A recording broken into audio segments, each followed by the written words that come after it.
فبأي آلاء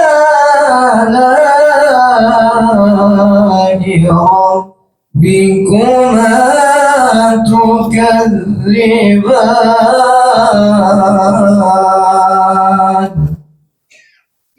صدق الله العظيم.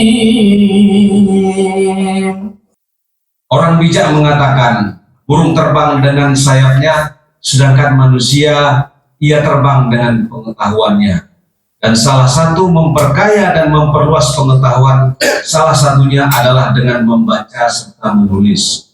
Maka dari itu menulislah, karena menulis itu adalah tradisi umat Islam. Tradisi menulis berkaitan dengan erat dengan tradisi membaca, sebagaimana yang telah diperintahkan oleh Allah Subhanahu wa Ta'ala dalam surat Al-Alaq. Terakhir, harapan saya, jadikan momen ini sebagai momen strategis bagi Bapak Ibu sekalian sebagai generasi muda Islam untuk menyerap ilmu dan aspirasi dari Abuya Syekh Haji Amran Wali Al-Khalidi sebagai penulis buku yang akan kita bedah pada hari ini. Demikianlah kiranya yang dapat saya sampaikan dengan mengucapkan Bismillahirrahmanirrahim. Acara bedah buku ajaran tasawuf dan kesufian karya Abuya Syekh Haji Amran Wali Al-Khalidi secara resmi saya nyatakan dibuka. Selanjutnya kita masuki acara pokok, yaitu bedah buku. Untuk ini acara akan dipandu oleh moderator kita yang kami hormati Tengku Haji Syukri Pango. Beliau merupakan pimpinan Dayah Rawdatul Hikmah Amraniyah, dan buku hari ini akan kita bedah yaitu ajaran tasawuf dan kesufian yang nantinya akan dibahas juga oleh narasumber oleh Abu Muda Syukri Wali, pimpinan Dayah Nur Yaqubah, alumni Dayah Mudi Mesra Samalanga, dan beliau juga merupakan pakar tauhid tasawuf internasional. Beliau merupakan cucu dari ulama karismatik Aceh, yaitu Abuya Muhammad Muda Wali Al-Khalidi. Kepada moderator kita Bapak Tengku Syukri Pango, kami persilakan. Bismillahirrahmanirrahim. Assalamualaikum warahmatullahi wabarakatuh. Alhamdulillah, Allahumma shalli ala sayyidina wa maulana Muhammad wa ala alihi wa sahbihi ajma'in. Yang kita muliakan, kita cintai bersama guru rohani kita Abuya Syekh Haji Amran Wali Al-Khalidi. Bapak Ibu yang dirahmati Allah, sebagaimana kita ketahui bersama bahwa dosa yang paling besar itu adalah syirik. Syirik ada juga diistilahkan dengan syirik jali, syirik yang terang, dan syirik khafi, syirik yang tersembunyi.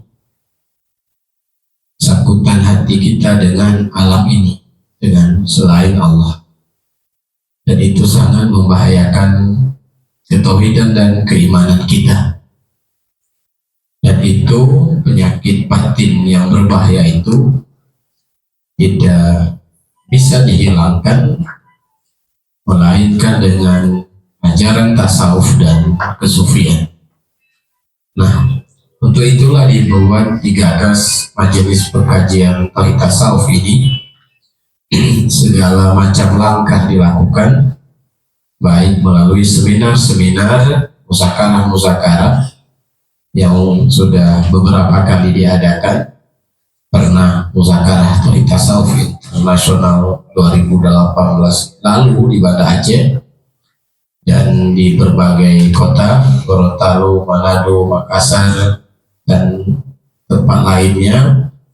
Dan dalam waktu dekat insya Allah di Medan nanti. Ini adalah untuk mengangkat kembali ajaran tasawuf dan kesufian.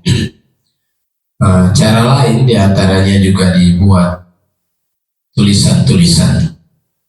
Pak Buya menulis hampir setiap hari makalah-makalah, biasa kita sebut begitu, tentang pemahaman ajaran ihsan yang merupakan ajaran tasawuf dan kesufian ini.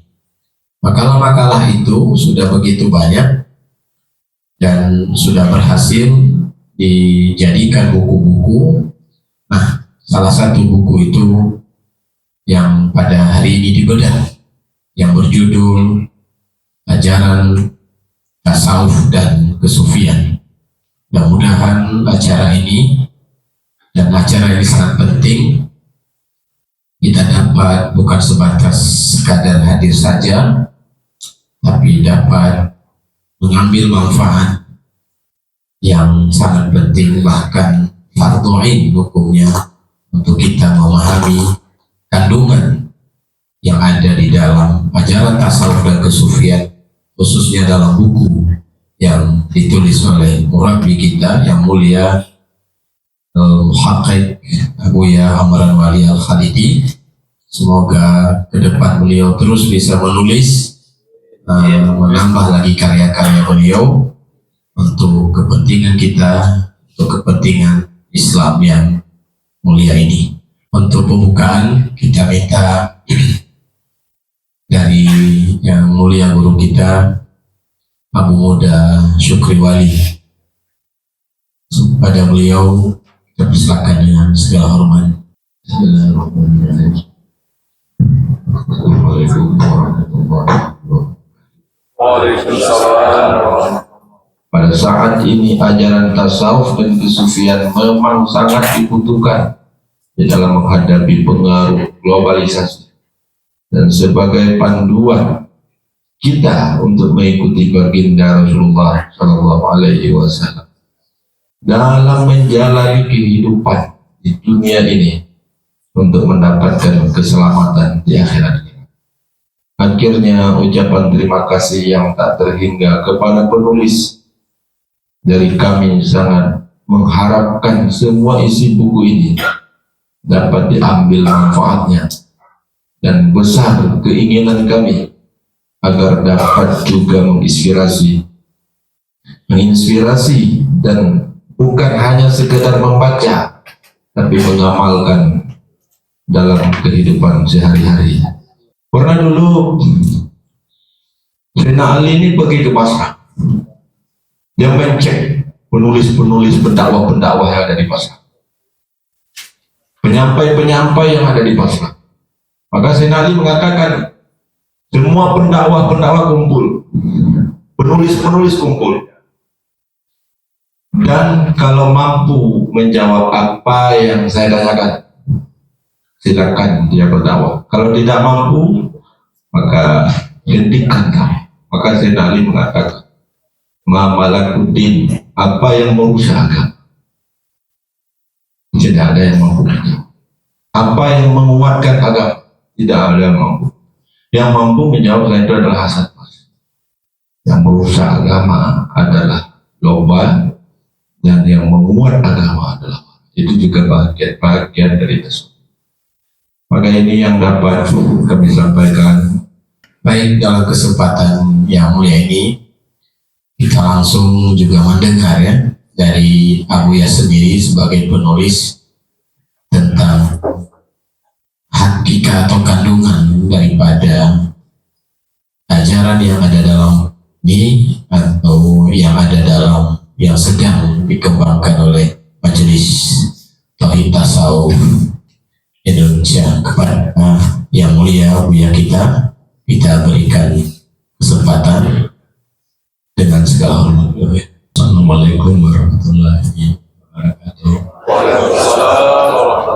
Baiklah, sebelum saya akan menyampaikan apa yang akan saya sampaikan, saya menyampaikan mengenai diri saya dulu, sejarah saya, bahwa bagaimana dimaklumi bahwa nama saya sudah dikenal. Juga orang tua saya yaitu juga dikenal, Syekh Haji Muhammad Wali Al-Khalidi, karena beliau adalah ulama yang berkarisma di Aceh. Umumnya seluruh pesantren di Aceh datang berguru Yerusalem dan Pura belajar pada ayah saya. Dan juga kemudian saya sampaikan bahwa saya sejak kecil mengaji pada awal dengan orang tua, kemudian tidak berapa lama ayah saya meninggal. Saya belajar pada murid-murid beliau di Darussalam dan juga sedikit menambah ilmu kepada Aceh, dan juga masuk perguruan tinggi tapi tidak selesai, mulai dari Banda Aceh, Sumatera Barat sampai Malaysia oleh Islam Lampuri Selatan. Dan juga setelah itu saya kembali lagi ke Darussalam, ke pondok orang tua saya, dan saya memimpin pesantren. Hanya sekarang karena pesantren itu bersama, saya membuat pesantren lagi di Pau, di Labuan Haji. Kemudian kira-kira 20 tahun yang lalu, 25 tahun yang lalu, saya menggagas yaitu satu organisasi yang dinamakan dengan MPTI, Majelis Pengkajian Tauhid Tasawuf, MPTI. Lalu majelis ini itu dimulai dengan hanya beberapa orang saja, bagi orang-orang yang bertarekat, yang berzikir di tempat saya, itu tarekat Naqsyabandi. Kemudian saya melanjutkan dari Labuan Haji ke Melabu sampai ke Malaysia dan ke mana-mana, sehingga telah mengadakan beberapa kali seminar baik tingkat ASEAN dan juga tingkat internasional di Banda Aceh. Para hadirin tidak sekalian, jadi saya hanya dibantu tidak banyak dari ulama, sedikit sekali ulama-ulama menentang saya, termasuk murid-murid daripada orang tua saya. Hanya walaupun begitu telah diusahakan bagaimana cara untuk diangkat ajaran ini, tapi ulama-ulama pesantren masih agak termasuk itu yang banyak menentang murid daripada orang tua saya. Para hadirin negara sekalian, maka acara Tauhid Tasawuf ini sangat diminati, tapi lucunya bukan ulama-ulama Aceh, cuma sangat dan supaya ini terus dikembangkan. Kalau di daerah lain, umpamanya di Gorontalo dan di Malaysia, termasuk Anwar Ibrahim, Perdana Menteri Malaysia, sangat menemari. Sampai beliau, saya datang ke Malaysia, dia datangi, dia menanyakan apa itu Wahdatul Wujud.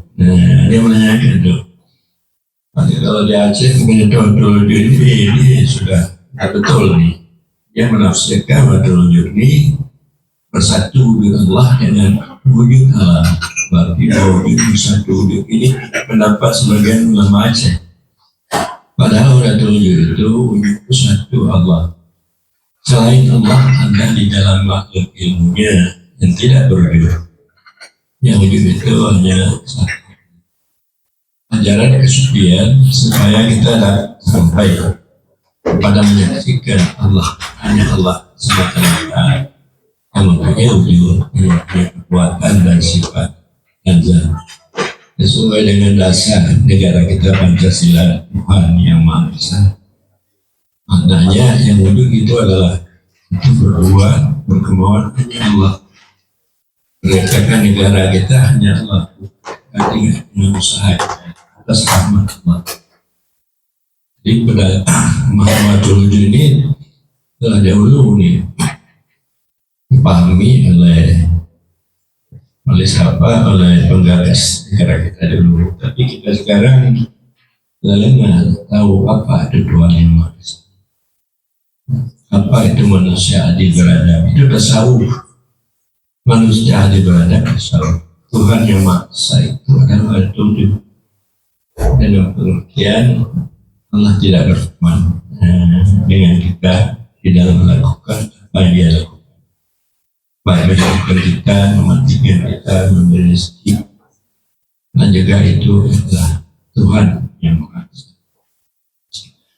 Para hadirin hadirat sekalian, memang itu tasawuf dan kesufian. Pada masa orang tua saya Haji Muhammad ini, beliau kurang untuk menyampaikan ini kepada murid-muridnya pada masa lalu. Cuma pada muridnya orang-orang yang bersuluk, orang-orang yang bertarekat, berkhalwat. Ini yang ditekan tasawuf dan kesufian. Kalau orang yang tidak bersuluk, orang yang mengaji saja, itu tasawuf kesufian. Kalau cuma diajarkan baca kitab, diberi pemahaman hanya sekedar yang ikat al-sunnah atau iman, dan juga diberikan pengertian pemahaman dengan kitab-kitab dengan syarat perintah dan larangan, baik dalam segi ibadah dan segi muamalah. Adapun mengenai dengan tasawuf ihsan, berakhlak yang bagus dalam segi amal, dalam segi ilmu, tasawuf akhlak yang bagus dalam segi ilmu, dalam segi amal, bagaimana tarekat hati kita berjalan kepada Allah supaya hubur di hadapan Allah. Itu tasawuf. Tasawuf bertikai dengan akhlak dan dengan tarekat, berjalan kemauan sebut manusia. Diajarkan juga berdasar kepada ihsan mengenai dengan kesufian. Kesufian ini hakikat. Bagaimana supaya kita lihat alam semesta ini ada di dalam ilmu. Sebelumnya tidak berwujud. Setelah takluk kudrahnya maka adalah alam. Sebelumnya itu alam di dalam ilmunya. Makanya kita tidak melihat kepada wujud Allah, melihat kepada wujud Allah. Tajali Allah dalam hati kita. Itu yang dimaksud dengan hakikat. Ilmu kesucian. Makanya oleh ulama tasawuf mengatakan pada tarikatus sufiyah ayati ila martabatil aliyah. Alangkah bagusnya tarekat sufi, tarekat yang membawa kepada hakikat, dapat kita menunjuki dengan demikian akan martabat yang tinggi. Martabat yang tinggi makrifat dan akhlak. Setelah kita memahami hakikat, tajali Allah dalam hati kita tidak terlihat wujud lainnya. Makanya kita baru dapat bermakrifat. Dengan kita pun hilang, maka kita dapat bermakrifat. Hanya mencintai Allah dan menyaksikan perbuatan sifat dan wujudnya.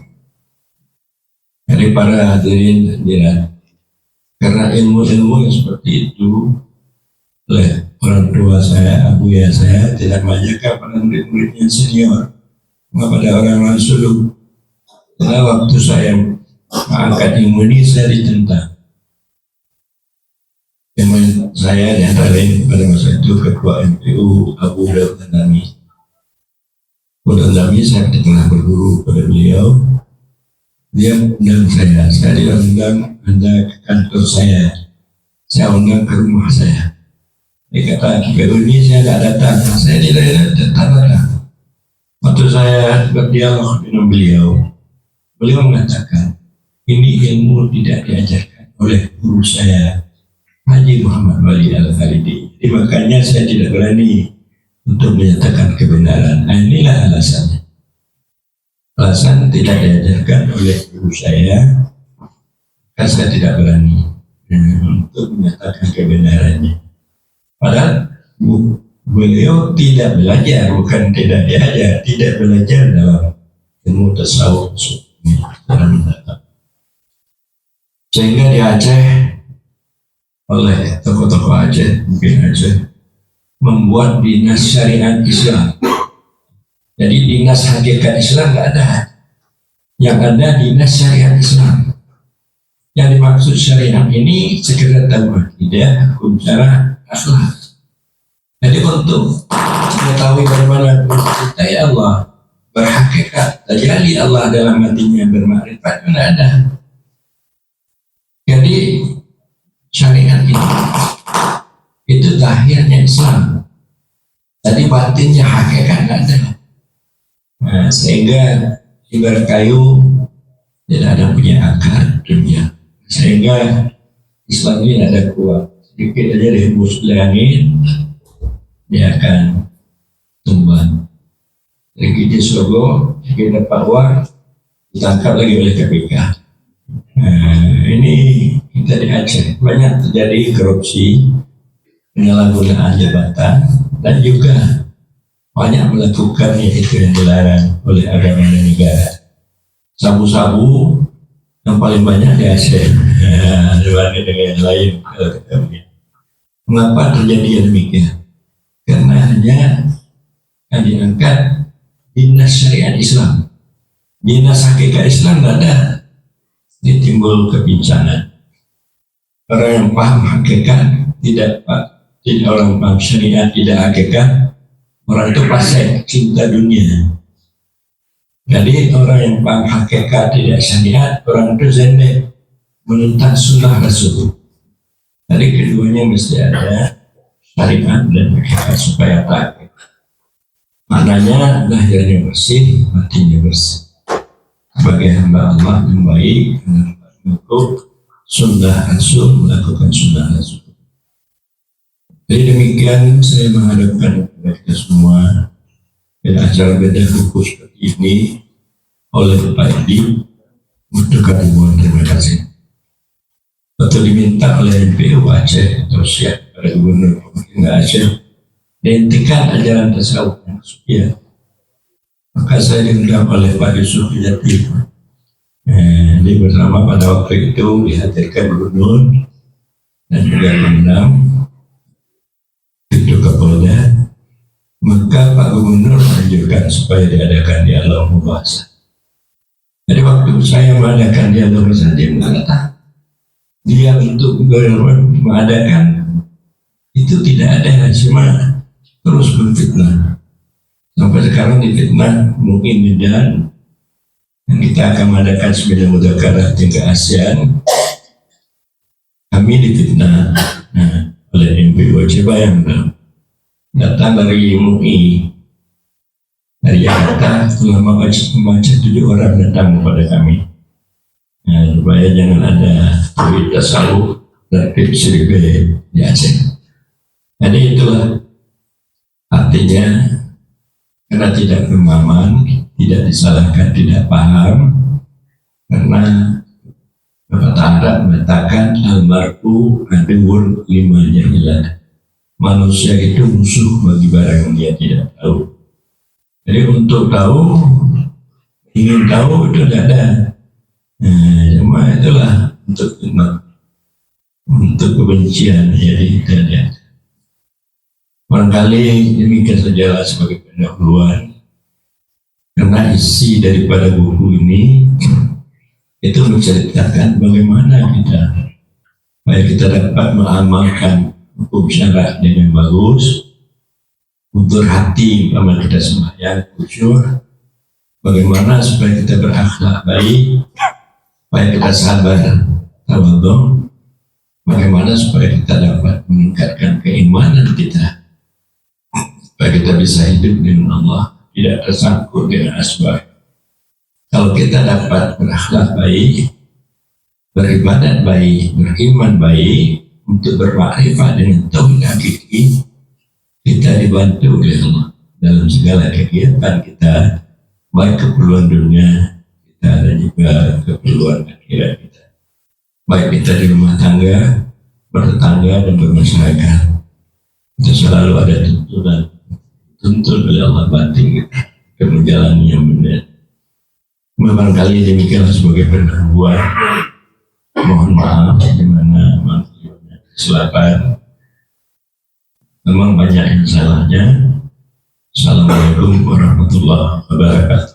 Terima kasih pada Abuya telah menyampaikan baik sejarah beliau sendiri dan sejarah Majelis Kajian Otoritas Tasawuf dan juga kandungan daripada apa yang dimaksud dengan tasawuf dan kesufian, yaitu ajaran wahdatul wujud, yaitu tauhid hakiki, untuk melihat dengan batin kita bahwa wujud hakiki itu adalah Allah Subhanahu wa Ta'ala, tidak seperti dipahami oleh sebagian orang bahwa wahdatul wujud itu menyatu antara Allah dan alam ini. Kalau begitu dipahami, itu sebuah kesalahan yang besar. Berangkat dari pemahaman inilah maka dilawan, ditantang, yang diperjuangkan oleh Majelis Tasawuf ini.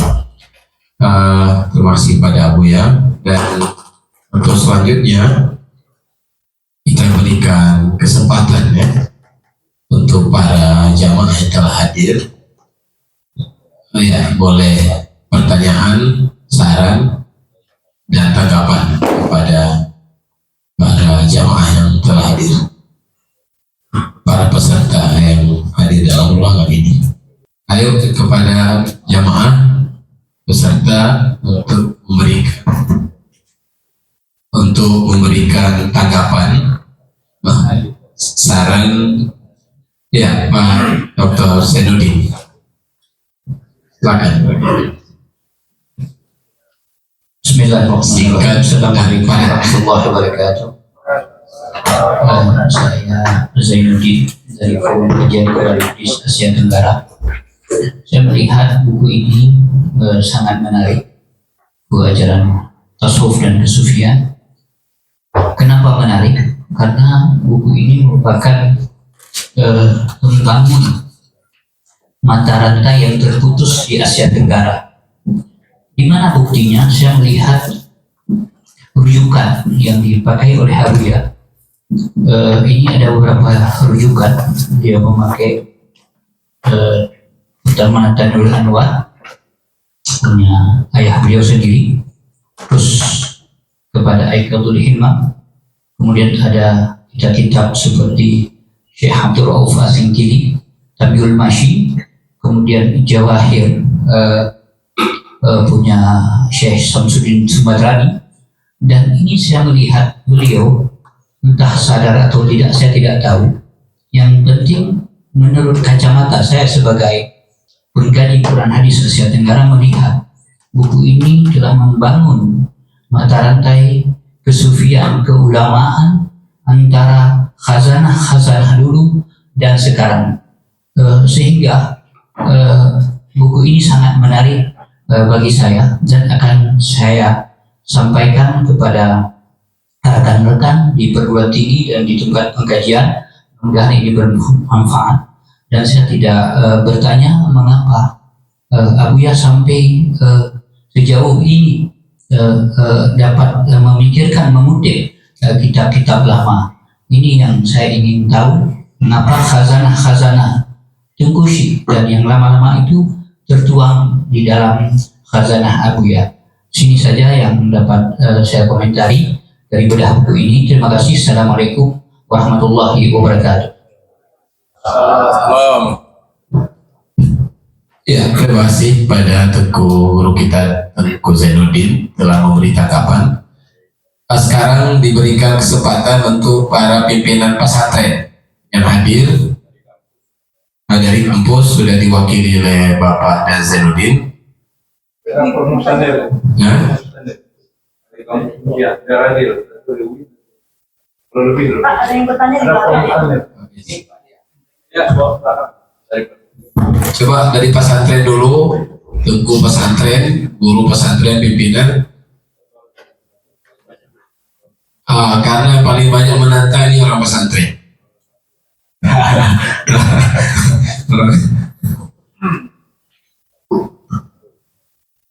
Bismillahirrahmanirrahim. Assalamualaikum warahmatullahi wabarakatuh.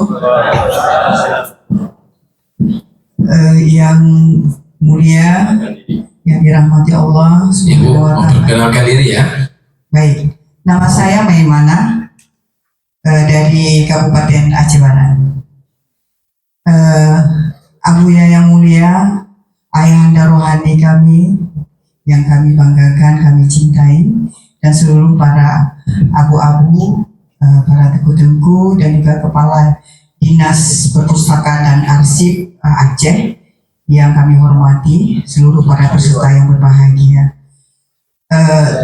Saya sengaja datang ke sini karena senang sekali dengan kegiatan acara bedah buku ajaran tasawuf dan kesufian yang dikarang oleh ayah rohani kami, Abuya Syekh Haji Amran Wali Al-Khalidi.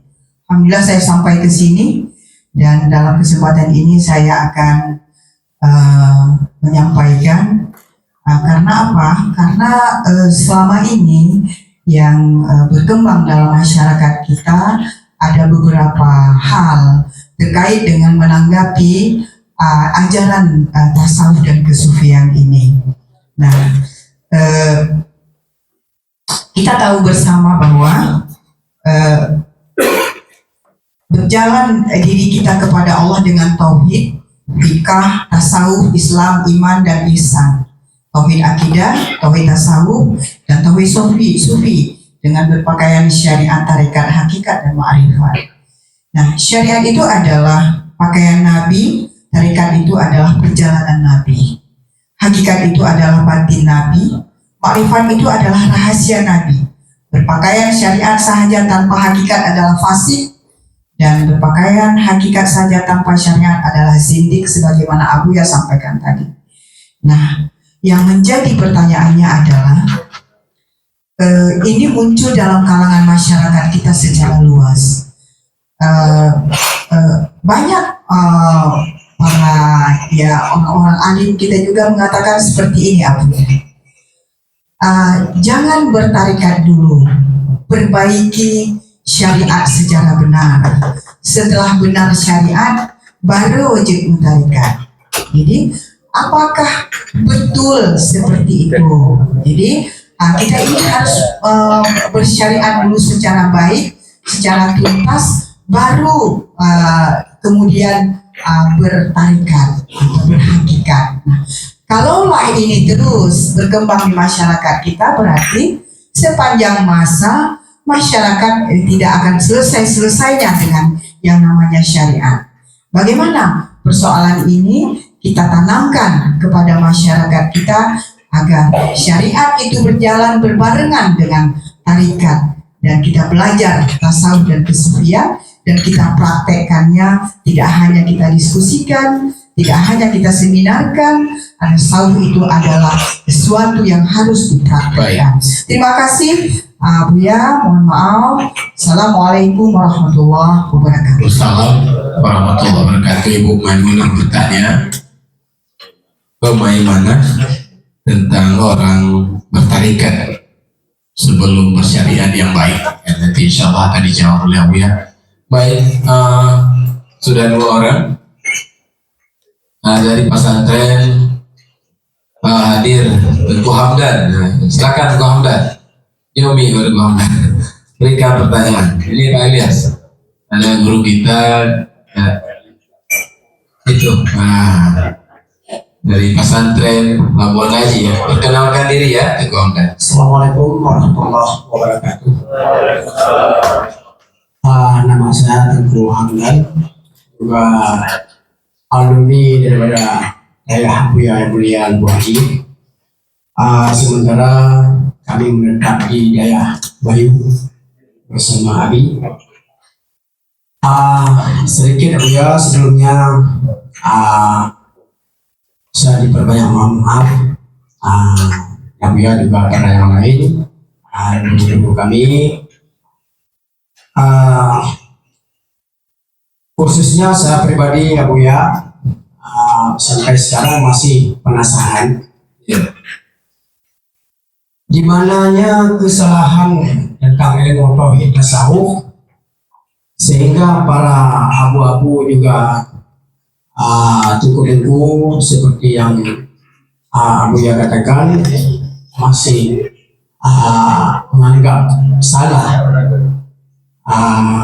menurut pendapat mereka, sebagian berpendapat tidak benar, khususnya pada saya juga mungkin para tuku-tuku yang lain khususnya yang berada di sini mungkin ingin penjelasan sedikit ya yang mungkinnya bisa Buya jelaskan di mana perbedaan atau yang mewakili tentang pendapat yang menganggap kurang benar.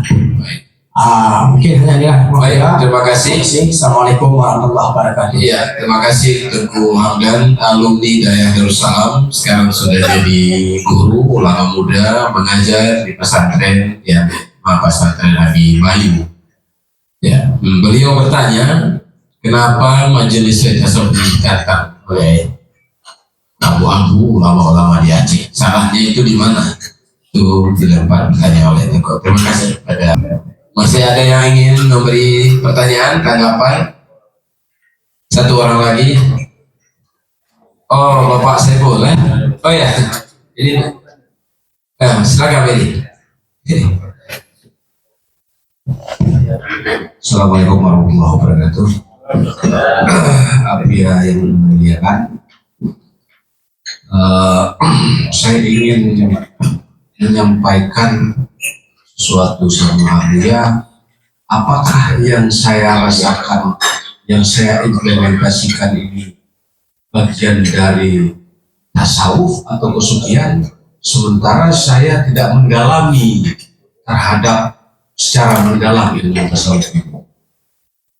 Hakikat hidup saya ini, saya berulang semua apa yang saya lakukan ini itu sudah hakikat. Hari ini acara ini terjadi, sudah hakikat. Tadi saya harus pakai baju ini, sudah hakikat. Hari ini saya harus pakai kendaraan ini, sudah hakikatnya seperti itu. Itu yang ada tercermin di diri saya. Saya kadang-kadang diskusi juga sama kawan-kawan yang mungkin memahami yang sudah ikut.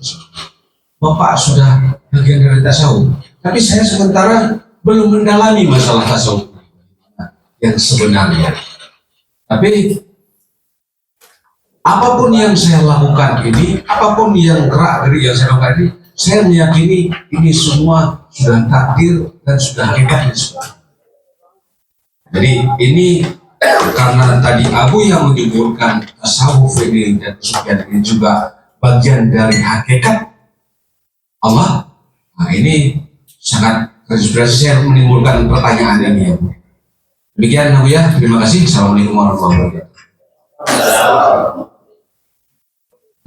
Terima kasih pada Pak Dr. Edi telah bertanya soal hakikat, apakah apapun kejadian itu hakikat seperti kejadian hari ini. Sudah 4 orang yang bertanya, memberikan komentar. Mungkin tambah satu lagi ya. Tadi ada bang saya nih, Mas Eko. Silakan Mas Eko. Perkenalkan diri, namanya, asalnya dari mana? Terima kasih. Bismillahirrahmanirrahim. Assalamualaikum warahmatullahi wabarakatuh. Alhamdulillah, alhamdulillah, alhamdulillah. Abu yang kami muliakan, Ratu Kumenda, dan tentu yang lain yang kami banggakan. Ibu, abu-abu, ibu, ustaz, ustazah, peserta pada buku yang kami muliakan. Nama saya Dr. Andus Tengku Saiful Mar, alumni Fakultas Dakwah. Sekarang bekerja di Kementerian Agama Aceh Besar. Saya asal bapak di Sawang, ibu Aceh Besar, berpaduan dua Aceh. Terima kasih atas kesempatannya, Bu ya. Saya sudah lama ragu-ragu. Saya ragu-ragu dan saya sudah pernah beberapa mata kuliah saya ambil tentang tasawuf. Yang masih ingat saya dalam tasawuf itu bahwa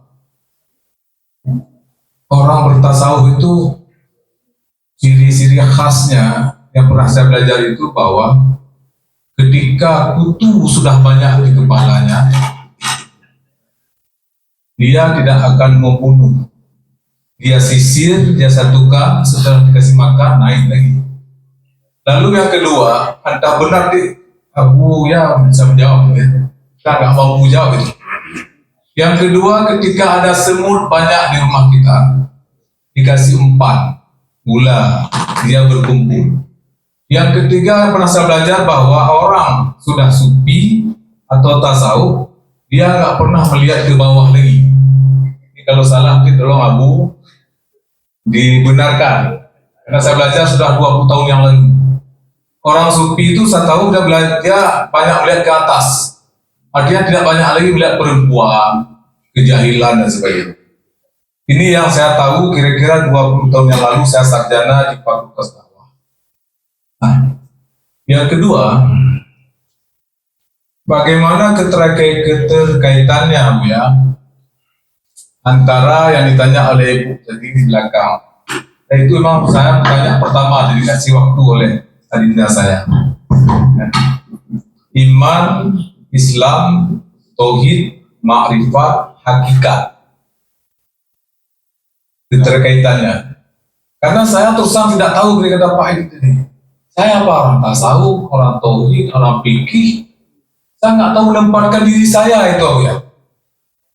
Saya terus belajar memang, tapi nggak mendalami satu ilmu.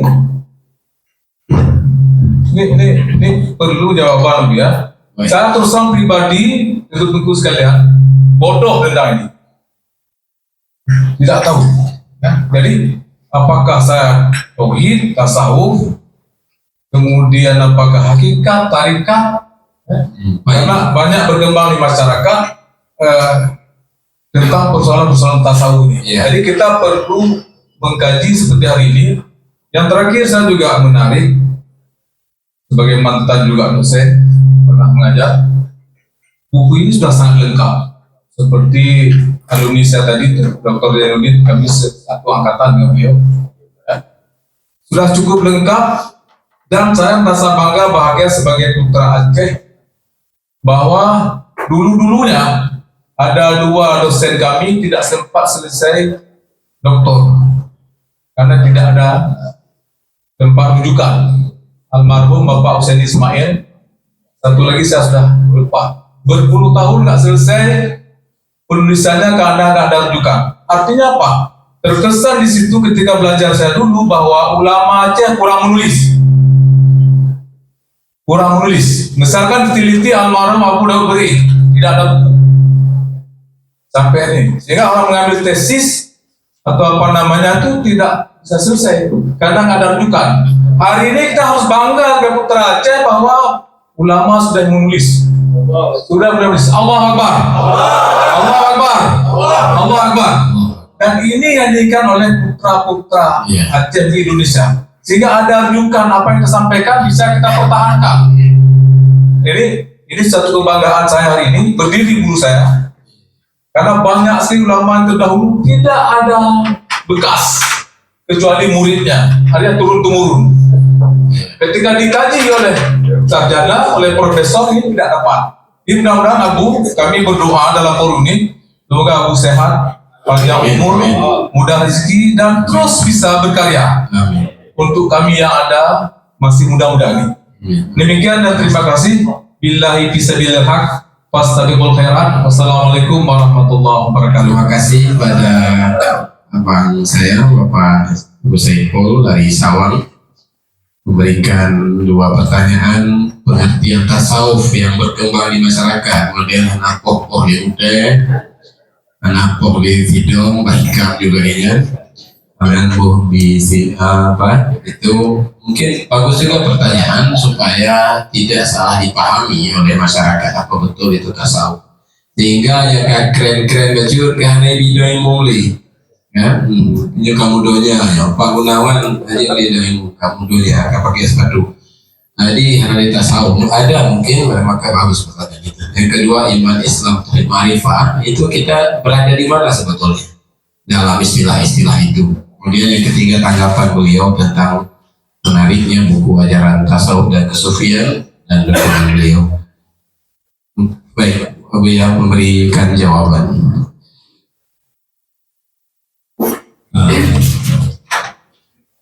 Jawabannya alhamdulillah Bapak Dr. Gunur ini dan juga Pak Saiful kata-kata bahwa sangat terima kasih, merasa senang bangga ada pelajar namanya telah menulis ya.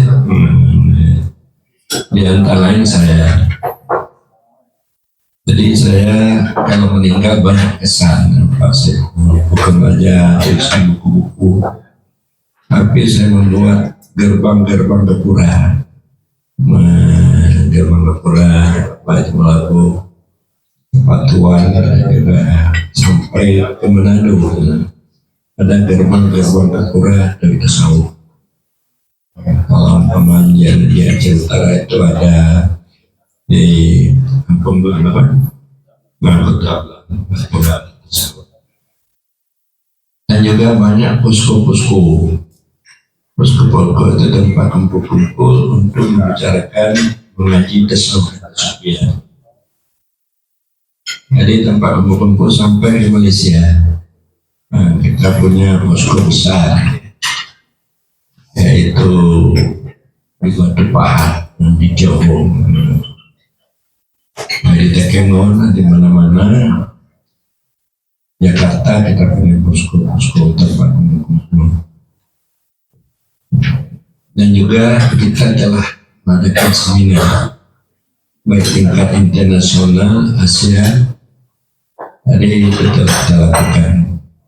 Jadi mungkin putra-putra lain Aceh tidak dapat melakukan seperti yang dilakukan oleh Tauhid Tasawuf.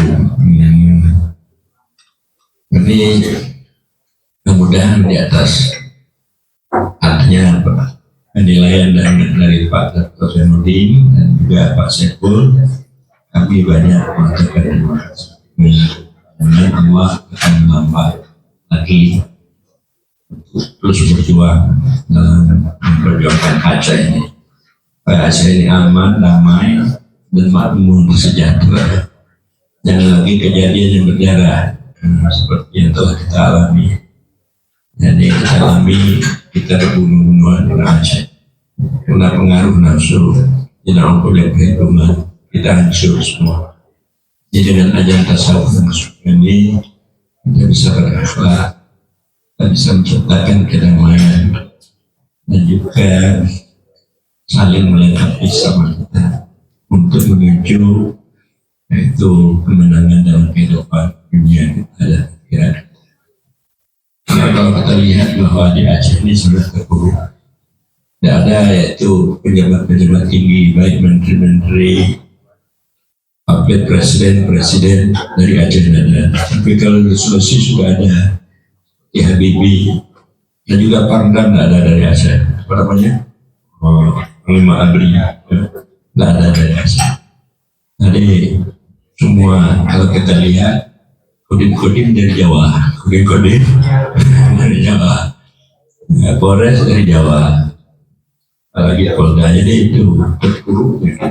Itu bukan kesalahan orang, kesalahan kita sendiri, kesalahan kita karena kita belum dapat kepercayaan, karena tidak bertasawuf dan ilmu kesucian.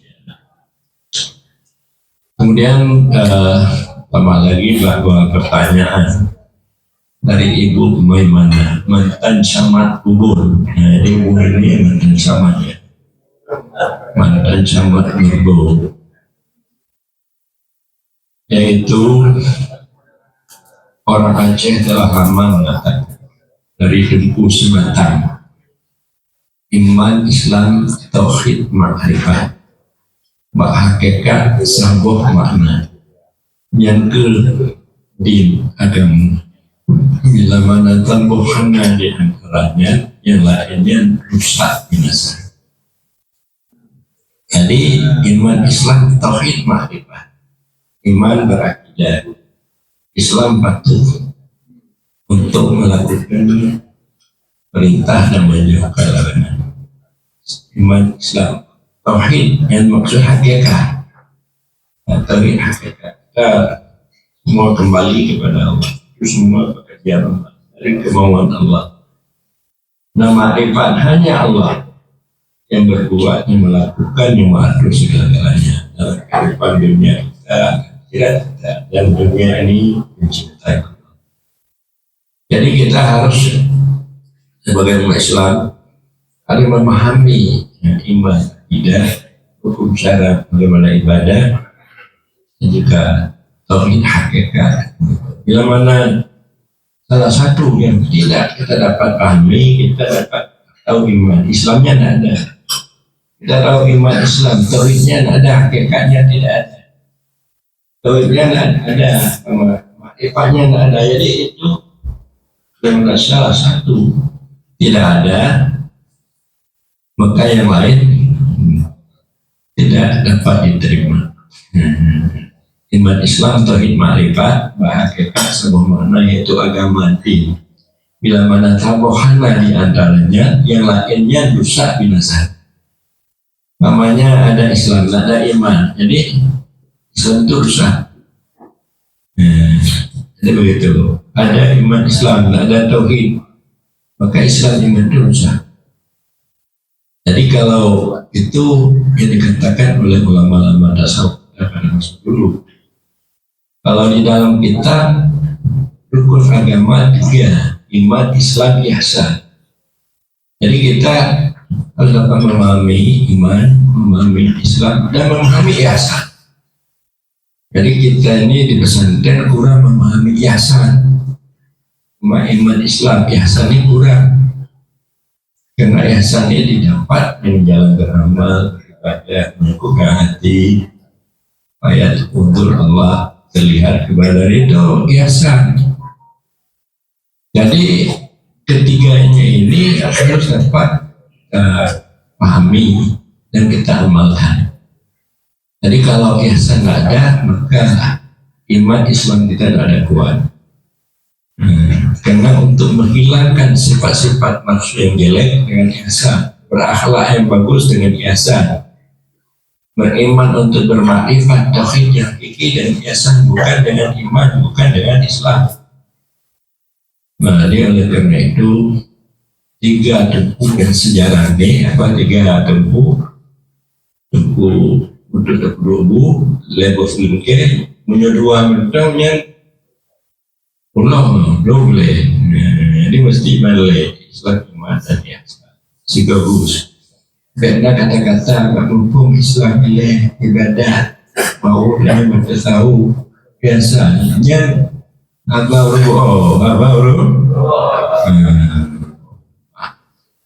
jangan boleh bagaimana cuma yang istilahnya iman, Islam, ihsan atau menurut tasawuf Islam, iman, tauhid, ma'rifat, hakikat, tabuh maknanya kedin agama. Bila mana tabohana di antaranya, yang lainnya rusak. Jadi kemudian dari pertanyaan Tengku Hamdan, yang ke Tengku Hamdan, di Tengku Danyo, Anda paham ihsan, Anda belajar kitab-kitab kesucian, ketika dari Imam Minum baru mulai kitab, kitab Manazil Syairi, dari Mu'arasail, Cuma di kita pesantren dan belajar kadar Saudi minhajul abidin. Ya kemudiannya di bawah dia ada belajar sih. Padahal zaman Nabi tidak ada yang salikin mentang di sana kesyukur lengkap mengenai yayasan itu penampilan tasawuf yang nyampe bawah yang rajin dan yang di pesantren yang ke Padang Utara ya rajin yang dakwah mereka ada usul mantek yang dakwah dalam enggak yang mengenai hukum masalah jadi katanya hanya bisa teori kampung terangkum masyarakat beragama pesantrennya pas arti lagi tempatnya lagi hiling kuda sama dua hiling anda bisa lagi cicing terbang sana terbang sini menyon untuk tahu ke orang pesantren dia bisa terbang sana sini lagi doang terbang ke jatnya Singapura terbang ke Malaysia terbang jadi karena yang kena akhlaknya kurang bagus akhlaknya kurang imannya kurang kuat jadi yang pegang dan bergabung pesantren anjuran Abu bergabung dengan Rid jadi habis lah Pak Adi itu konsep yang bagus wah yang hakikat ya Pak Adi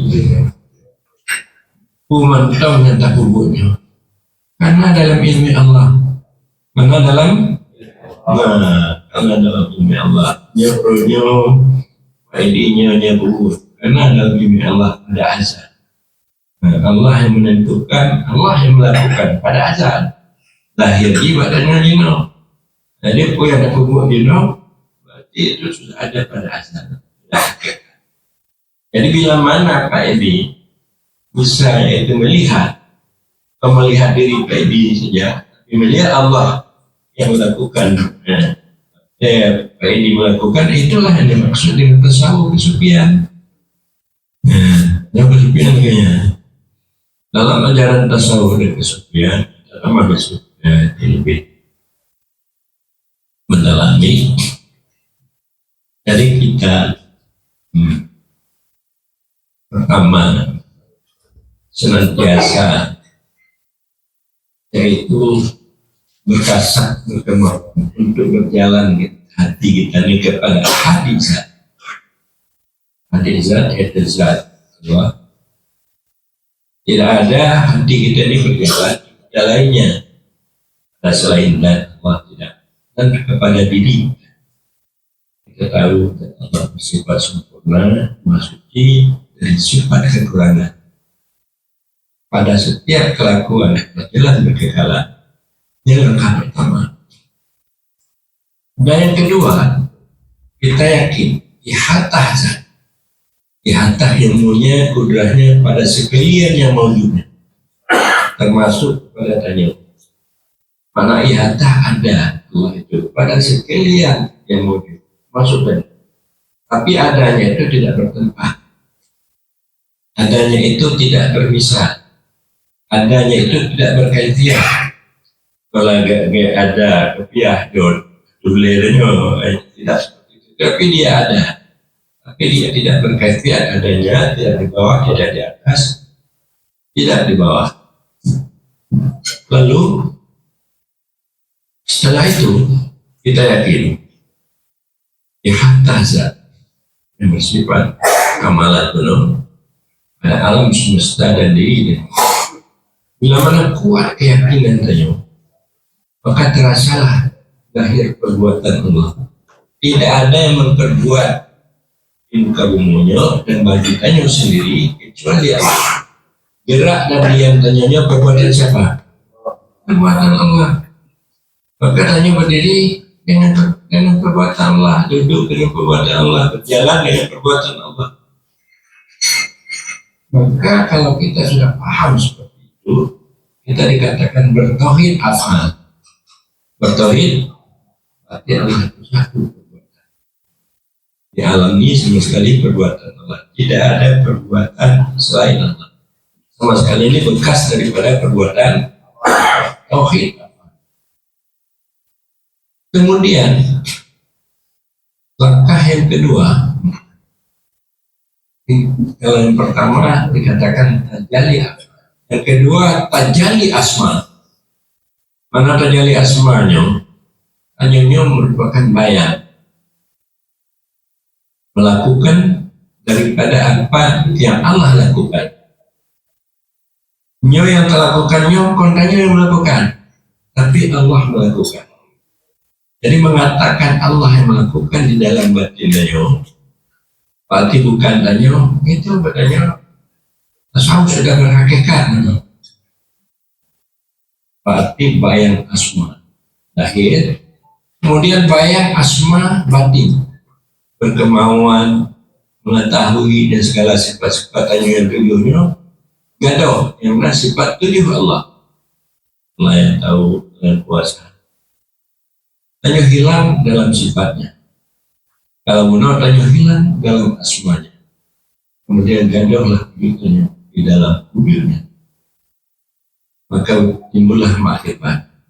Maka tanya bersama Allah. Itu perjalanan tasawuf. Jadi hanya aman dan damai. Maka kalau dapat seperti itu, yang tanya berkemauan sudah dipersiapkan oleh. Jadi orang sufi, orang tasawuf, dia melihat dunianya kecil. Dia dunianya tidak terwujud. Kemudian Allah, dia bersama Allah. Jadi wawasannya lebih tinggi, pemikirannya lebih cemerlang. Jadi orang tasawuf sufinya tidak bisa dikalahkan oleh siapapun juga. Mengalahkan dalam segi ilmu, kemampuan, segala-galanya.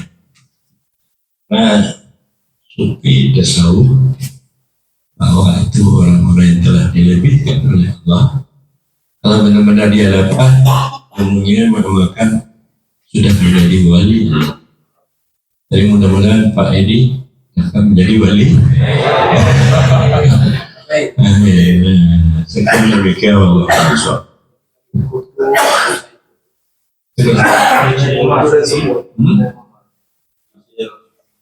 Oh iya, jadi tasawufnya pekerjaan hati, Pak.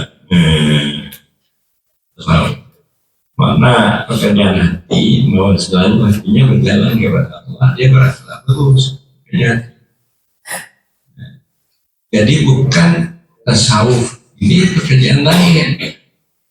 Dunia modilnya dianggap lagi ya, bahwa tasawuf bajai hitam, tilu hitam, tengkulu hitam.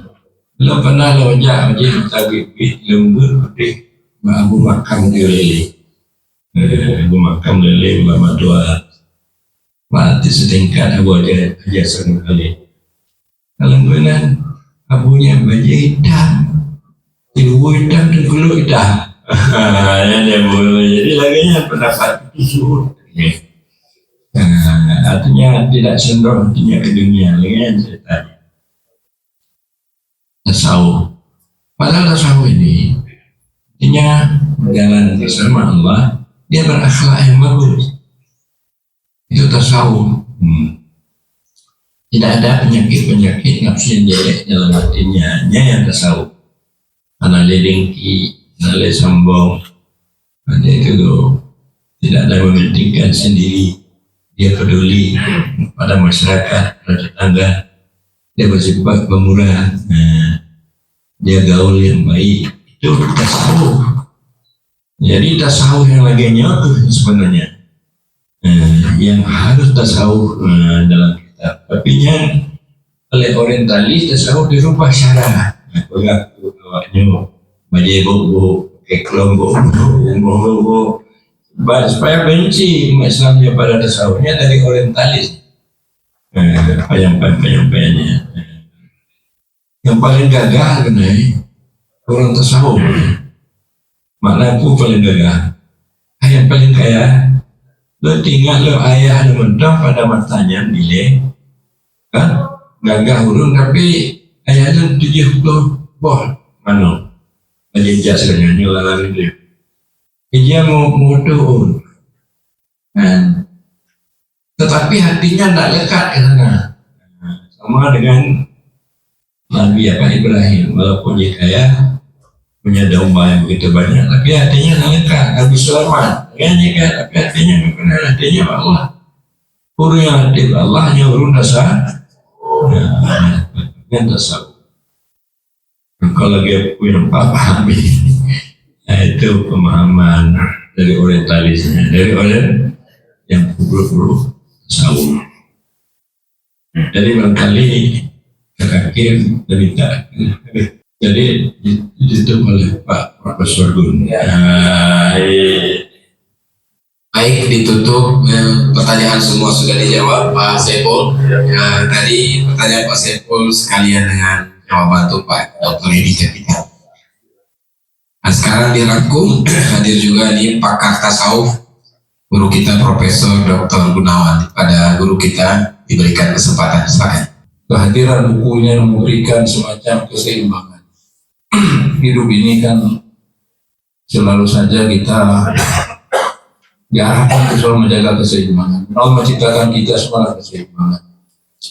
Kalau istilah kami sebagai sosiolog, kebetulan profesor di bidang sosiologi, ada disebut dalam istilah sosiologi dengan istilah atau terminologi binarical opposition. Jadi ada suatu perbedaan yang selalu saja saling beriringan. Kalau kita selama ini belajar agama hanya fisik syariah, sesuatu yang tertulis atau bisa kita lihat berupa ibadah, gerak-gerik kita, pola pikir dan sebagainya. Maka hari ini kita ditawarkan dengan satu pendekatan lain yang seharusnya harus kita imbangi, dan itu keniscayaan bagi kita seorang mukmin yang sejati. Karena Islam itu dibangun atas 3 pillars, based on 3 pillars. Akidah, syariah, muamalah atau ihsan. Hari ini kita bicara ayat ketiga. Yang ini sering kita lupakan dari sekalian. Padahal ini merupakan nubsah, inti, the core values. Jadi nilai inti adalah ihsan sebenarnya. Dan orang tidak akan dapat ihsan yang sempurna ketika akidahnya tidak benar, syariahnya masih morat-marit, lalu dia tidak akan mampu mencapai tingkat ihsan. Kalau istilah saya itu buat piramida Islam itu, atau pohon kayu, akidah fondasi merupakan akar, cabang-cabangnya, bunga-bunganya adalah syariah, tapi buahnya yang manis, yang ranum dan yang indah-indah itu adalah ihsan. Orang tidak akan mencapai keindahan iman, keindahan syariah kalau dia tidak punya ihsan. Maka kadang-kadang orang punya sifat fisiknya bagus sekali, tapi kalau akalnya nggak baik, nggak ada artinya. Termasuk kami, guru-guru besar, alim ulama, dia boleh bangga punya ilmu banyak, tapi ketika adanya tidak ada, itu minus. Saya pernah menjadi general manager untuk PT MIFA di Melabuh. Ternyata yang dinilai kalau orang masuk atau mau direkrut pegawai baru bukan dari quality, bukan best performance, tapi yang dinilai adalah integrity. That means honesty part of adab tadi, kejujuran itu bagian dari. Dan ini yang Abuya perjuangkan luar biasa. Meskipun banyak orang misunderstanding on him, salah paham tentang beliau, dihujat, bilang fitnah, bilang ini sesat, menyesatkan. Dan ini pula yang membuat saya berani bertaruh, dan tidak banyak profesor yang ikut. Saya seorang aneh, kadang-kadang Pak Uni gila, biarin aja. Tapi niat saya adalah saya ingin memperhembahkan kepada Allah, dan saya sisa hidup ini berbuat orang. Dan saya sudah buktikan yang saya tasawuf ketika saya masih warai 1. Saya banyak bantu orang tidak lihat regardless dari mana asalnya, mau Kota Jani, mau Relus, mau Sipul Salam, mau seberang laut sana Sinabang, saya bantu semua. Alhamdulillah setelah semenjak 4 tahun, alhamdulillah seperti yang Abu Ya bilang, tidak terjebak dan terjerat korupsi karena saya nggak pegang duit, membantu UIN, dan banyak orang saya bantu alhamdulillah. Ini juga sama berkat the influence of Sufism atau aliran Sufi. Baik, saya pernah sekali dikasih itu oleh Abu Ya, dinamanya Abu Ya guru kita suruh, kalau kumpulan harus kita jalankan, semua kita tentunya. Yang jelas sebagai manusia tidak pernah lepas pada kekurangan, dan karena itulah saya belajar lagi. Saya banyak belajar di Jerman, S2 di Belanda, tapi saya tidak mendapatkan ilmu-ilmu yang mengarahkan saya kepada mengenal Allah secara hakiki. Ini banyak miss, Pak. Lalu saya bertanya, kenapa justru negara-negara yang secara ekonominya settle, lebih mumpuni, secara teknologi mereka mutakhir, mereka unggul, tapi kok jumlah orang yang suicide, committed suicide, bunuh diri terlalu banyak? Kenapa? Why? Ternyata setelah pelajari beberapa buku yang terkait dengan kasus itu, ini yang kosong. Kehadiran Tuhan dan memang nggak ada. Sehingga begitu ada masalah, bunuh diri. Jadi the best choice, pilihan terbaik adalah bunuh diri. Ternyata tidak. Maka ketika kita sudah bisa menghadirkan Tuhan, sama ada Allah kita, Tuhan kita, Rabb kita, termasuk tadi jaga wahdatul wujud, itu kita sudah merasa kita besar gitu. Maka pernah kata Tuhan sebuah dikutip, kalau selama engkau masih yakin aku Tuhan, engkau nggak perlu takut kau akan lapar, karena aku tidak pernah membiarkan hambaku dalam kegelapan. Ini kita kan nggak bisa menghadirkan Tuhan, merasa kita paling hebat, kita paling. Maka tasawuf utama sekali betul apa yang bilang tadi, kita menekan, memberi pelajaran kepada ananiyah kita. Sehingga ananiyah kita mundur pada nadir paling rendah, yang muncul hanya Allah saja. Sehingga benar nggak ada keakuan kita. Saya hebat bukan karena saya, itu Allah. Yang dia bilang tadi. Cuman secara ainnya saya yang bergerak, tapi sebenarnya yang kontrol saya bisa hebatnya Allah Ta'ala. Maka Allah mengatakan dalam surah misalnya surah Al-Quran, Allah katakan wa ma yashkur fa inna ma yashkuru li nafsi wa man kafara fa inna Allaha ghaniyyun hamid. Kalau kita bersyukur, yang kita bagi syukur itu untuk Allah, itu untuk kita. Maka kemudian sikap yang muncul kita tidak akan sombong. Bahwa kita bisa begini karena ada bantuan Allah, karena ada ridha Allah, karena Allah tahu dan Allah izinkan kita bisa melakukan A, B, C dan seterusnya. Tanya. Pertanyaan.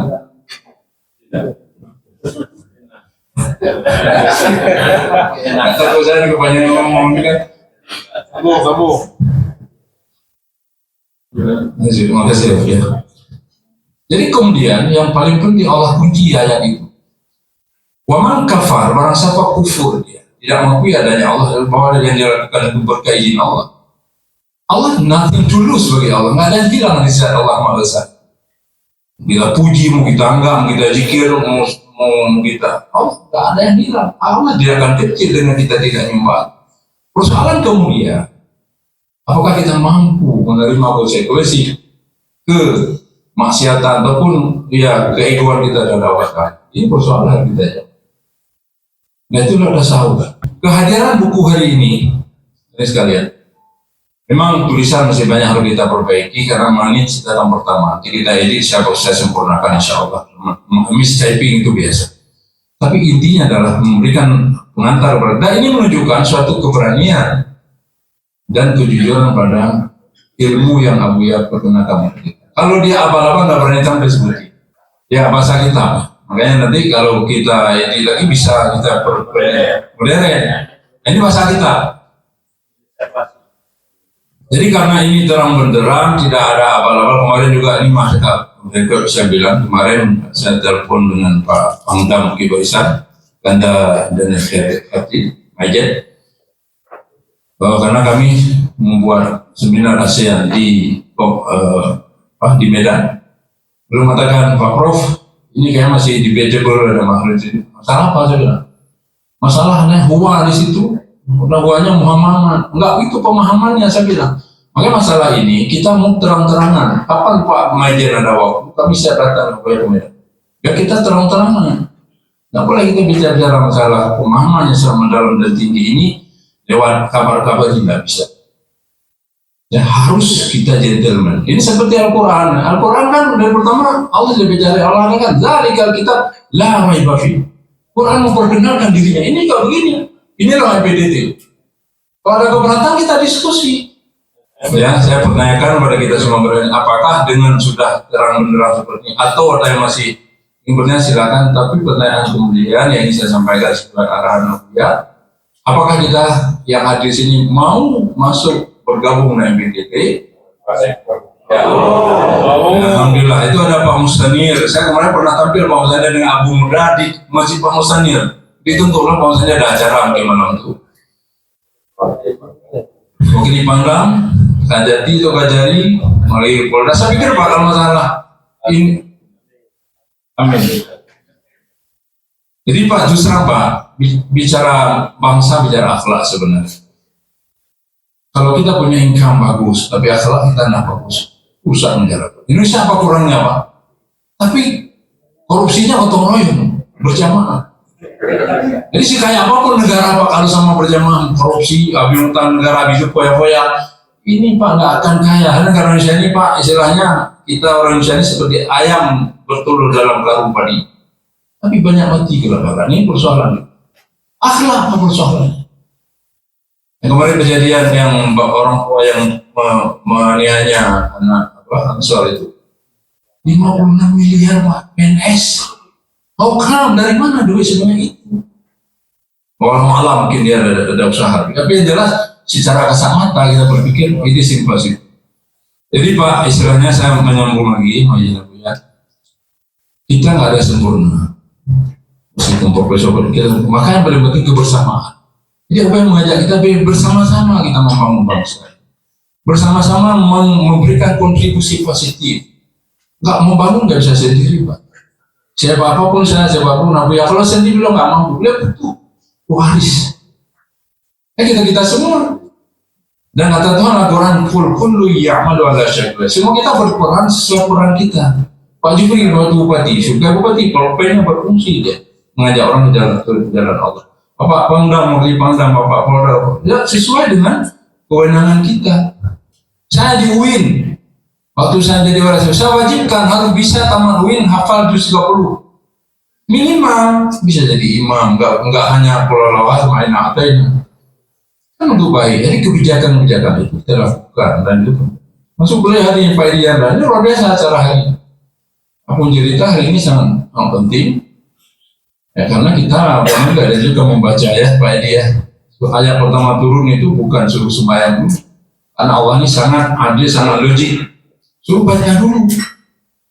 Sama kayak kita kenal Allah dulu, kita sembah. Bagaimana caranya? Kenal diri kita dulu. Lewat pengajian. Maka kata dalam ilmu kalam, man arafa nafsahu faqad arafa rabbah. Who knows himself, dia akan kemudian mengenal siapa Tuhan, the creator yang menciptakan diri. Nah, saya pikir ini hari ini kesempatan ini bagus, tapi saya ke depan berharap pada buku-buku seperti ini Pak Edi, semua kita bikin cara lebih besar lagi. Biar kebajikan ini kita sebar. Saya mohon maaf mungkin kebanyakan ngomong, tapi alhamdulillah hari ini ada 155 topik yang dibawa oleh Abu di buku ini. Dengan tebalnya sebanyak 328 halaman. Ya, tentunya ini menjadi suatu an introduction to Sufism, suatu pengantar pada ilmu Sufi, tapi luar biasa. Bagaimana kita bicara ma'rifat, tidak hanya bicara syariat saja. Contoh paling simpel yang menarik itu analognya misalnya seperti garam. Garam secara ain itu kan bentuknya pasir. Tapi asluhu, hakikat garam itu air laut. Kita juga begitu. Manusia ini kan secara ain manusia bentuk fisik, ada kepala, ada tangan. Tapi hakikinya kita ini refleksi Tuhan. Dalam bahasa filsafat emanasi of God, dimension of God. Jadi kita merupakan pengejaran kepada Allah. Maka kenapa Allah kalau kita hina hambanya Allah marah? Kalau kita bunuh seorang manusia tanpa salah, Allah marah. Karena semua kita sedang membunuh hak Allah yang ditipu oleh Allah. Saya pikir demikian disampaikan. Ini banyak kita diskusi masalah. Ini panjang dan banyak waktu. Terima kasih Bu ya atas karya yang luar biasa. Nah, dan terima kasih atas segala perhatian. Yang benar milik Allah Ta'ala. Kalau ada salah milik Islam itu Allahumma fi'ila komentari. Assalamualaikum warahmatullahi wabarakatuh. Baik, ini ada tambahan yang bertanya ya. Waktunya sangat terbatas. Silakan boleh. Assalamualaikum warahmatullahi wabarakatuh. yang ingin saya kemukakan di sini. Yang saya tahu ya, sebuah tulisan, sebuah buku itu ada karakteristiknya, ada caranya, ada modulnya, ada macam-macam itu. Ini mohon maaf sebesar-besarnya kalau saya salah.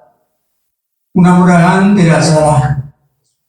Itu di buku ini tidak ada kata pengantar. Sebuah karya tulis, karya ilmiah itu ada kata pengantar. Kita baca di sana, terbaca seluruhnya, kita tahu apa itu sebenarnya. Kalaupun ada itu sedikit, kita lihat buku di mana-mana itu ada kata pengantar. Kemudian tidak ada editornya. Ini kalau bisa saya mohon kepada yang perbaikinya, kepada yang memperbaiki. Ini buku ini disempurnakan lagi kepada hal-hal yang seperti itu supaya orang baca itu tahu persis apa itu di dalam. Saya sudah tahu, kecuali di sini kita baca satu persatu baru kita tahu. Tapi dari kitab itu tidak ada apa-apanya. Oleh karena itu kalau saya diperbaiki demikian. Assalamualaikum warahmatullahi wabarakatuh. Terima kasih Malik atas masukan.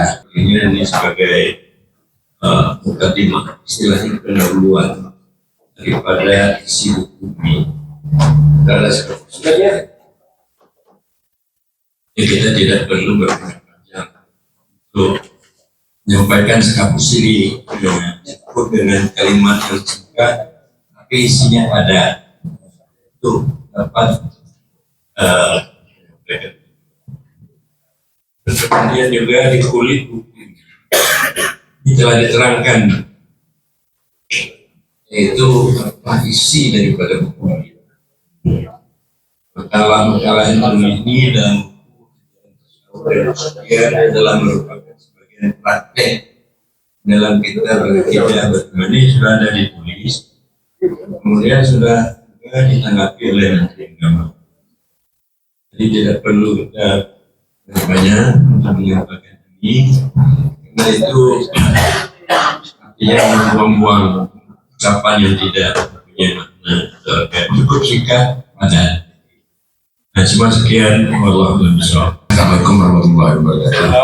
Yang mulia Buya dan Mandung Tengku Mandung, Tuan Tengku Rizal Syah Mahmudi dari Nagro juga bersama saya. Saya ada membaca tentang Kesultanan Aceh. Nah, sistem Tuhan pun dalam Kesultanan, sistem Tuhan pun yang lebih kurang menyuhana Dabrono Metoi dalam hari kegapi menyuhana Dabrono Metoi roh kapajuh bagi-bagi menyuhana Dabrono ilmu tasawuf ate ngengkal budanya bro tapi poh temopoh iri dengki menyuhana Dabrono ilmu mandek gaduh dawa jin kebaki. Jadi ini dukungan kepada Buya terhadap bahwa ilmu tasawuf itu adalah suatu kewajiban agar hati dan kalbu kita ini dalam keadaan terkontrol. Jadi ini satu pemahaman dari Kesultanan Aceh Darussalam dalam kitab Adat Mahkota Alam, Buya. Ya. Jadi sebetulnya kita kalau bangsa Aceh ini ada ragu-ragu ke ilmu tasawuf. Karena yang menjelekkan ilmu tasawuf adalah kaum imperialisme. Ya, yang dibawa mungkin dari Great Britain dulu, masa-masa penjajahan dulu. Ya. Saya pikir ini dukungan terhadap Kesultanan Aceh Darussalam atau Kesultanan Aceh terhadap ajaran ilmu tasawuf dan kesufian. Ya. Pertanyaan, ya belum pertanyaan. Bagaimana pandangan tasawuf terhadap rukun Islam? Rukun Islam ada 5 perkara. Tapi dalam perkara itu ada 2 perkara. Pertama, syahadat. Ada 2 perkara. Syahadat kepada Allah, syahadat kepada Nabi. Perkara kedua, salat. Salat wajib 5 waktu. Apakah salat rawatib itu sunnah? Ini kan sunnah maksudnya. Temangan syahadat kuno. Yang ketiga, apakah puasa Senin Kamis itu sunat atau sunnah? Karena menurut pendapat lu lalu menjawab kitab hadis bahwa Nabi nak gegabah solat sunat rawatib. Artinya Nabi tidak pernah meninggalkan sunat rawatib dan tidak pernah meninggalkan puasa Senin dan Kamis. Apakah ini masuk sunnah atau sunat? Demikian. Assalamualaikum warahmatullahi wabarakatuh. Namanya siapa Pak? Namanya? Teguh Rizal Syah Mahmudi. Insya Allah bergabung. Bergabung Pak? Sudah gabung mana Pak? Enggak, lu semua ya. Lu semua ya. Iya, silakan.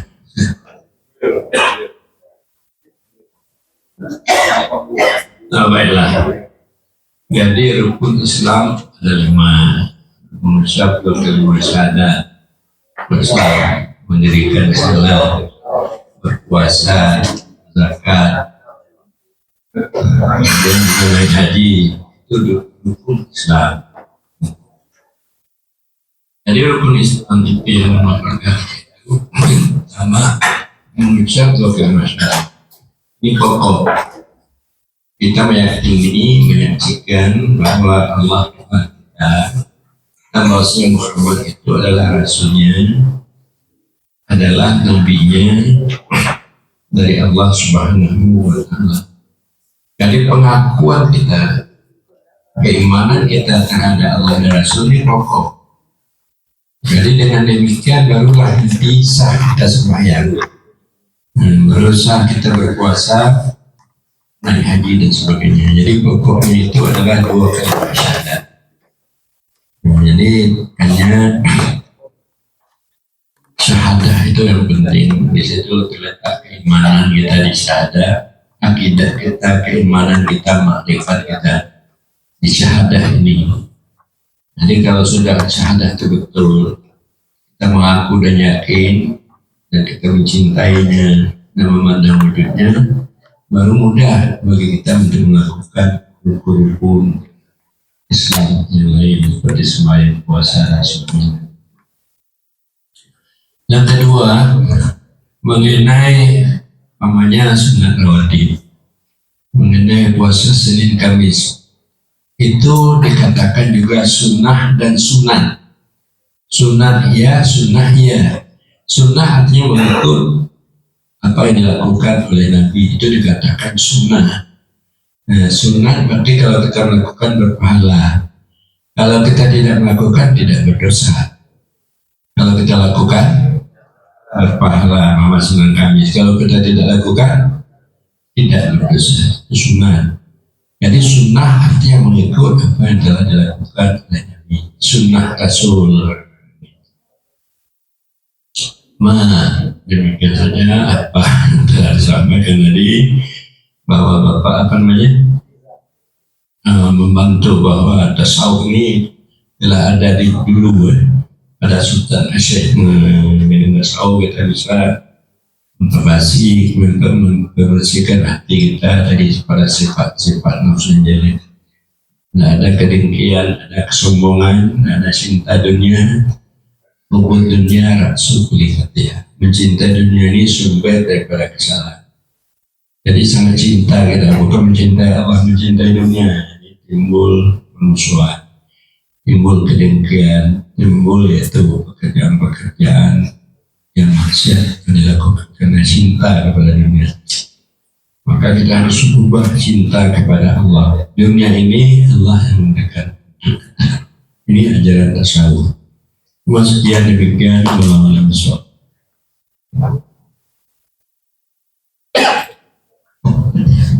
Baik, saya akhiri, ditutup nanti oleh pembawa acara. Demikian, mohon maaf atas segala kekurangan. Terima kasih atas waktu dan perhatian. Assalamualaikum warahmatullahi wabarakatuh. Baik hadirin yang berbahagia, terima kasih kita ucapkan kepada Teguh Syukri yang telah membantu kegiatan bedah buku ajaran tasawuf dan kesufian ini. Luar biasa, semakin di penghujung acara semakin menarik. Dan hadirin sekalian, agar acara kita pada hari ini diberkahi Allah Subhanahu wa Ta'ala, mari bersama-sama kita menjalankan doa yang akan dipimpin langsung oleh Abu Syekh Haji Amran Wali Al-Khalidi dipersilakan. Bismillahirrahmanirrahim. Alhamdulillahirabbil alamin. Wassalatu wassalamu ala asyrafil anbiya wal mursalin wa ala alihi wa ashabihi ajmain. Allahumma alhimna ilman natqawi awamiraka wa nawahyaka warzuqna fahman na'lamu bi kaifa nunajika ya arhamar rahimin. Allahumma rzuqna fahman nabiyyin wa mursalin ilhamal malaikatil muqarrabin. Ya Allah, berikanlah kami ya Allah satu ilmu yang dapat kami memahami agama ini dengan baik dan melakukan dengan baik, dan juga berikan kepada kami pemahaman di mana dengan pemahaman ini kami dapat bermunajat denganmu, berbisik-bisik denganmu ya Allah. Kami merasa dekat denganmu, berjinak-jinak denganmu, dan juga berikanlah kami ilham daripada malaikat-malaikat mukarrabin, pemberitahuanmu kepada malaikat mukarrabin, juga beritahukan juga kepada kami ya Allah. Ya Allah, juga kami minta pemeliharaan bagaimana engkau pelihara pada Rasulmu ya Allah, dan juga kami semua ya Allah. Bukakanlah pintu taubat pada kami, supaya kami dapat menyesali kesalahan-kesalahan kami. Ampunkan dosa-dosa kami ya Allah, dan dosa-dosa orang-orang tua kami. Berikanlah kami pada kami khusus ini, yaitu keamanan, kedamaian, ketentraman, kesejahteraan. Sama bagi pemerintah kami, pemimpin kami, pada ulama-ulama kami, dan pada rakyat kami semua ya Allah. Rabbana atina fid dunya hasanah fil akhirati hasanah wa qina adzabannar. Sallallahu ala sayyidina Muhammadin wa ala alihi wa sahbihi wa sallam. Walhamdulillahi rabbil alamin. Sallallahu alaihi wa sallam.